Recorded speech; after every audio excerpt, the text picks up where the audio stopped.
ಬಂಡೆಗಿಂತಲೂ ಗಟ್ಟಿ ಸಿಎಂ ಕುರ್ಚಿ. ಸಿದ್ದರಾಜು ಸ್ವಾಮೀಜಿ ಸ್ಫೋಟಕ ಭವಿಷ್ಯ. ರಾಮನಗರ. ರಾಜ್ಯದಲ್ಲಿ ಸಿಎಂ ಸಿದ್ದರಾಮಯ್ಯ ಅವರ ಬದಲಾವಣೆಯ ಗಾಳಿ ಸುದ್ದಿ ಪ್ರತಿ 15 ದಿನಗಳಿಗೊಮ್ಮೆ ಹರಿದಾಡುತ್ತಿರುತ್ತದೆ.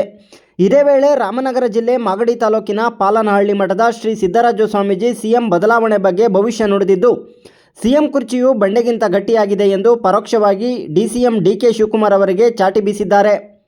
ಸೆಪ್ಟೆಂಬರ್ ಕ್ರಾಂತಿ, ಅಕ್ಟೋಬರ್ ಕ್ರಾಂತಿ ಆಗುತ್ತದೆಯೇ ಎಂಬ ಬಗ್ಗೆಯೂ ಸಹ ಸಿದ್ದರಾಜು ಸ್ವಾಮೀಜಿ ಸ್ಪಷ್ಟನೆ ಕೊಟ್ಟಿದ್ದಾರೆ. ಮುಂಬರುವ ಅಕ್ಟೋಬರ್ 28ರ ನಂತರ ರಾಜ್ಯದ ರಾಜಕೀಯ ತಿಕ್ಕಾಟ ಶುರುವಾಗಿ ಫೆಬ್ರವರಿ ತಿಂಗಳಲ್ಲಿ ಅಂತ್ಯ ಆಗಲಿದೆ. ಏನೇ ತಿಕ್ಕಾಟ ಆದರೂ ರಾಜ್ಯದ ಆಡಳಿತ ಚುಕ್ಕಾಣಿ ಹಿಡಿದಿರುವ ನಾಡದೊರೆಗೆ ಕಂಟಕ ಇಲ್ಲ ಎಂದು ಕಾಲಚಕ್ರದ ಭವಿಷ್ಯವಾಣಿ ಆಧಾರದ ಮೇಲೆ ಸ್ವಾಮೀಜಿ ಭವಿಷ್ಯ ನುಡಿದಿದ್ದಾರೆ. ಅಕ್ಟೋಬರ್ ತಿಂಗಳಲ್ಲಿ ರಾಜಕೀಯ ಕ್ರಾಂತಿ ಶುರುವಾಗಲಿದೆ. ಉಪಮುಖ್ಯಮಂತ್ರಿ ಡಿಕೆ ಶಿವಕುಮಾರ್ ಸೇರಿದಂತೆ ಇನ್ನಿತರ ಯಾವುದೇ ಪ್ರಭಾವಿ ನಾಯಕರು ಸಿಎಂ ಕುರ್ಚಿಯನ್ನು ಕಸಿಯಲು ಪ್ರಯತ್ನಿಸಿದರೂ ಕಾಲಚಕ್ರದ ಪ್ರಕಾರ ಅದು ಫಲಪ್ರದವಾಗುವುದಿಲ್ಲ ಎಂದು ಸ್ವಾಮೀಜಿ ವಿಶ್ಲೇಷಣೆ ನೀಡಿದ್ದಾರೆ. ಋತುಚಕ್ರ ಹಾಗೂ ಗ್ರಹಗತಿಯ ಆಧಾರದ ಮೇಲೆ ಪ್ರಾಚೀನರು ಈ ಕಾಲಚಕ್ರವನ್ನು ಅನ್ವೇಷಿಸಿದ್ದಾರೆ. ಮನುಷ್ಯನ ಸುಖ, ದುಃಖ, ಕಷ್ಟ, ಪ್ರವಾಹ, ಪ್ರಕೃತಿ ವಿಕೋಪ ಮುಂತಾದ ಭವಿಷ್ಯವನ್ನು ಇದು ಹೇಳುತ್ತದೆ. ಆಯಾ ಸಂವತ್ಸರಗಳಲ್ಲಿ, ಆಯಾ ಋತುಗಳಲ್ಲಿ ಏನು ನಡೆಯುತ್ತದೆ ಎಂದು ಈ ಗ್ರಂಥ ಸೂಚಿಸುತ್ತದೆ ಎಂದು ಸ್ವಾಮೀಜಿ ಹೇಳಿದ್ದಾರೆ. ಈ ವರ್ಷದ ಕಾಲಚಕ್ರವನ್ನು ಅವಲೋಕನ ಮಾಡಿ ನೋಡಿದಾಗ ಪ್ರಸ್ತುತ ವಿಶ್ವಾವಸು ಸಂವತ್ಸರವು ರಾಜಕೀಯವಾಗಿ ಹಲವು ವೈಶಿಷ್ಟ್ಯಗಳಿಂದ ಕೂಡಿದೆ. ಈ ರಾಜ್ಯದ ಪ್ರಬಲ ರಾಜಕಾರಣಿಗಳ ಪರಿಸ್ಥಿತಿ ಏನಾಗುತ್ತದೆ ಎಂದು ನೋಡಿದರೆ ಅಕ್ಟೋಬರ್ 28ರಿಂದ ಫೆಬ್ರವರಿ 14ರವರೆಗೆ ರಾಜಕೀಯ ವ್ಯತ್ಯಾಸಗಳು ಉಂಟಾಗುತ್ತದೆ. ಆಯಾ ಕಾಲಘಟ್ಟದಲ್ಲಿ ರಾಶಿಯ ಸಂಕೇತದಂತೆ ಅಧಿಕಾರದ ವ್ಯತ್ಯಾಸಗಳಾಗುತ್ತವೆ.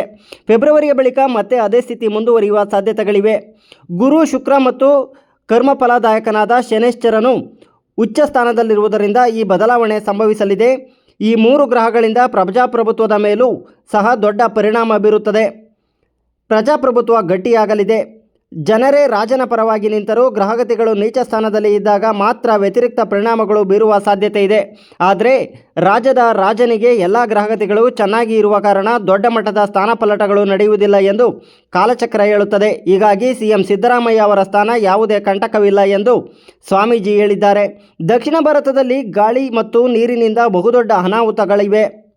ಸಾವಿರಾರು ಜೀವಿಗಳು ಸಾವನ್ನಪ್ಪಲಿವೆ ಎಂದು ಸ್ವಾಮೀಜಿ ಭವಿಷ್ಯ ನುಡಿದಿದ್ದಾರೆ.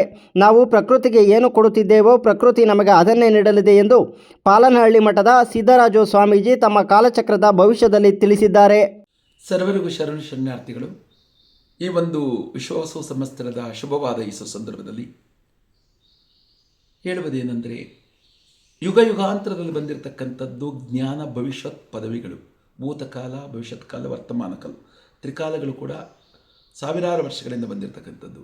ಅದರಲ್ಲಿ ಕಾಲಚಕ್ರವು ಕೂಡ ಕಾಲವನ್ನು ಅನುಗುಣಾನುಸಾರವಾಗಿ ಮಾನವ ಮೌಲ್ಯಗಳನ್ನು, ರಾಜಕೀಯದ ವ್ಯತ್ಯಾಸಗಳನ್ನು ಮತ್ತು ಮಾನವರ ಎಲ್ಲ ಜೀವಜಂತುಗಳ ಪ್ರಕೃತಿಯ ಪರಿಸರದ ಸಮಾಗತ್ವವನ್ನು ತಿಳಿಸ್ತಕ್ಕಂಥದ್ದು, ಯಾವ್ಯಾವ ಕಾಲಘಟ್ಟದಲ್ಲಿ ಏನೇನು ಆಗುತ್ತೆ ಎನ್ನುವಂಥನ್ನು ತಿಳಿಸ್ತಕ್ಕಂಥದ್ದು. ಕಾಲಚಕ್ರವು ಕೂಡ ಮಹಾಭೂತಕಾಲ, ಭವಿಷ್ಯಕಾಲ, ವರ್ತಮಾನ ಕಾಲಗಳನ್ನು ತಿಳಿಸ್ತಕ್ಕಂಥದ್ದು.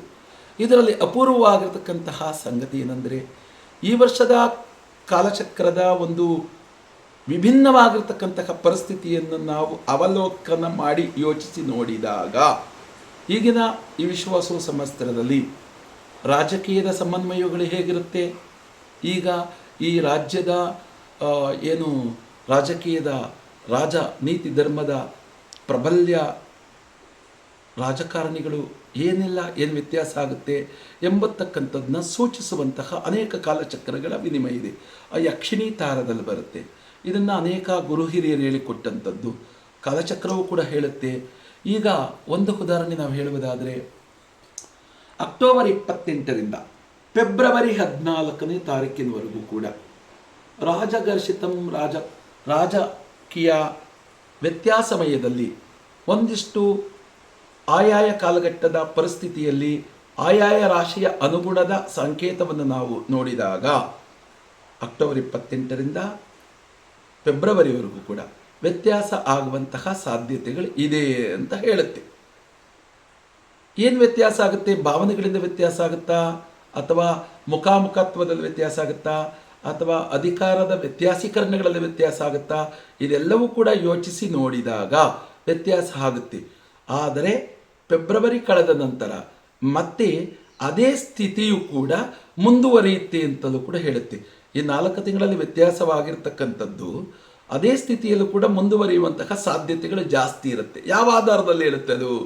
ಗುರು, ಶುಕ್ರ ಮತ್ತು ಶನೇಶ್ಚರ, ಕರ್ಮಫಲದಾಯಕನಾಗಿರ್ತಕ್ಕಂತಹ ಶನೇಶ್ಚರ ಉಚ್ಚ ಸ್ಥಾನದಲ್ಲಿ ಯಾವಾಗಿರುತ್ತಾನೋ ಆ ಉಚ್ಚ ಸ್ಥಾನದಲ್ಲಿದ್ದಾಗ ಅಧಿಕಾರದ ಈ ಇಡೀ ಜಗತ್ತೆಲ್ಲವನ್ನು ಕೂಡ ತನ್ನ ಮುಷ್ಟಿಯಲ್ಲಿ ಹಿಡಿದುಕೊಂಡು ಅಧಿಕಾರ ಮಾಡುವಂತಹ ಗುಣತತ್ವಗಳಿರಬೇಕಾಗಿದ್ದರೆ ದೊಡ್ಡ ದೊಡ್ಡ ಕಲಾವಿದರಿರಬಹುದು, ದೊಡ್ಡ ದೊಡ್ಡ ರಾಜಕಾರಣಿಗಳಿರಬಹುದು, ಅನೇಕ ಪ್ರಪಂಚವನ್ನೇ ತನ್ನ ಮುಷ್ಟಿಯಲ್ಲಿ ಹಿಡಿದುಕೊಂಡು ರಾಜ್ಯಭಾರ ಮಾಡತಕ್ಕಂಥ ಅಧಿಕಾರ ಚುಕ್ಕಾಣಿ ಬರಬೇಕಾಗಿದ್ದರೆ ಶನೇಶ್ಚರನ ಉಚ್ಚಸ್ಥಾನ, ಗುರುವಿನ ಉಚ್ಚಸ್ಥಾನ, ಶುಕ್ರನ ಬಲಡ್ಯವಿದ್ದಾಗ ಅದು ಅನೇಕ ಲಕ್ಷಾಂತರ ಕೋಟ್ಯಾಂತರ ನಮ್ಮ ಪ್ರಜಾಪ್ರಭುತ್ವದ ಏನು ಡೆಮೋಕ್ರಸಿ ಅಂತ ಏನು ಹೇಳ್ತೀವೋ ಪ್ರಜಾಪ್ರಭುತ್ವದ ಪ್ರಜೆಗಳು ಅಥವಾ ರಾಜಕಾರಣಿಗಳು ಏನೇ ತಂತ್ರಗಳನ್ನು ಮಾಡಿದರೂ ಕೂಡ ಅದು ಸಿದ್ಧಿಸುವುದಿಲ್ಲ, ಬಲಡ್ಯವಾಗುತ್ತೆ ಅಂತ ಹೇಳುತ್ತೆ. ಅವರೇನಾದರೂ ನೀಚ ಸ್ಥಾನವಿದ್ದಾಗ ಅನೇಕ ರಾಜಕಾರಣಿಗಳು ನೂರಾರು ಜನರು ಸಪೋರ್ಟ್ ಆಗಿದ್ರು, ಪ್ರಜಾಪ್ರಭುತ್ವದಲ್ಲಿರುವಂತಹ ಪ್ರಜೆಗಳು ಕೂಡ ಈ ರಾಜನೇ ಬೇಕಾ ಅಂತ ಅಂದರೂ ಕೂಡ ಅದು ನಿಲ್ಲಲ್ಲ ಅಂತ ಹೇಳುತ್ತೆ ಶಾಸ್ತ್ರ. ಹಾಗಾಗಿ ಇದೆಲ್ಲವೂ ಕೂಡ ಕರ್ಮಫಲದಾಯಕನಾಗಿರ್ತಕ್ಕಂತಹ ಶನೇಶ್ಚರನ ಉಚ್ಚ ಮತ್ತು ನೀಚ ಸ್ಥಾನದ ಆಧಾರದಲ್ಲಿ ನೋಡಿದಾಗ ನವೆಂಬರ್ನಿಂದ ಅಂತಲೂ ಕೂಡ ಸ್ವಲ್ಪ ಘರ್ಷಣೆಗಳು ಪ್ರಾರಂಭ ಆಗುತ್ತೆ, ಫೆಬ್ರವರಿಗೆ ಅಂತ್ಯ ಆಗುತ್ತೆ. ಆದರೂ ಕೂಡ ಅಂತ್ಯ ಆಗುವುದರೊಳಗಾಗಿ ಕಠಿಣವಾಗಿರ್ತಕ್ಕಂಥ ಸ್ಥಾನ ಪಲ್ಲಟ ಆಗುವುದಿಲ್ಲ ಅಂತ ಹೇಳುತ್ತೆ. ಸ್ಥಾನ ಪಲ್ಲಟ ಆಗುವುದಿಲ್ಲ ಅಂತ ಹೇಳುತ್ತೆ, ಅದು ಕಾಲಚಕ್ರದ ಅಧ್ಯಯನದ ಪೂರ್ವಕವಾಗಿ. ಹಾಗಾಗಿ ಅದೇ ರೀತಿಯಾಗಿ ಈ ಪ್ರಾಕೃತಿಕ ನಿಘಂಟಿನಲ್ಲಿ ಅಕ್ಟೋಬರು 14ರಿಂದ ಜನವರಿ 4ನೇ ತಾರೀಕುವರೆಗೂ ವಿಪರೀತವಾಗಿರ್ತಕ್ಕಂತಹ ದಕ್ಷಿಣ ದಿಕ್ಕಿನಲ್ಲಿ ಅಂದರೆ ಅನೇಕ ದೇಶಗಳಿರಬಹುದು ವಿಪರೀತವಾಗಿರ್ತಕ್ಕಂತಹ ಅನಾಹುತಗಳು ಗಾಳಿ ಮತ್ತು ನೀರಿನಿಂದ ಆಗುವ ಸಾಧ್ಯತೆ ಇದೆ ಅಂತ ಕಾಲಚಕ್ರ ಹೇಳಿದೆ. ಇದರಲ್ಲಿ 26% ದಕ್ಷಿಣ ದಿಕ್ಕಿನ ಕಡೆ ನಾಶವಾಗುವಂತಹ ಜೀವಕೋಟಿಗಳು, ಜೀವಬಂಧುಗಳೆಲ್ಲವೂ ಕೂಡ ನಾಶವಾಗುವ ಸಾಧ್ಯತೆ ಇದೆ ಅಂತ ಕಾಲಚಕ್ರದ ಆಧಾರದ ಮೇಲೆ ಕೊಟ್ಟಿರ್ತಕ್ಕಂಥದ್ದು ಯಕ್ಷಿಣಿ ತಾರಿಣಿ ವಿದ್ಯೆಯಲ್ಲಿ ಹೇಳುತ್ತೆ. ಹಾಗಾಗಿ ಇದನ್ನು ನಾವೆಲ್ಲರೂ ಕೂಡ ಸಮಾಗತ್ವದಲ್ಲಿ ಭಾವನೆ ಮತ್ತು ನಿಷ್ಠೆ ಪರಾಕಾಷ್ಠೆಗಳ ದ್ವಿತ್ವದಲ್ಲಿ ಹೋದಾಗ ಪ್ರಕೃತಿ ಒಳಿತು ಮಾಡಬಹುದು ಅಂತಕ್ಕಂಥ ನಾವು ಪ್ರಕೃತಿ ನಾವೇ ಹೆಂಗೆ ಉಳಿಸ್ಕೊಂಡು ಹೋಗ್ತೀವೋ ಪ್ರಕೃತಿ ನಮಗೆ ಅದೇ ರೀತಿ ಸಪೋರ್ಟ್ ಮಾಡುತ್ತೆ, ಆಶೀರ್ವಾದ ಕೊಡುತ್ತೆ ಅಂತ ಆದರೂ ನಾನಾದರೂ ಬಯಸ್ತೀನಿ.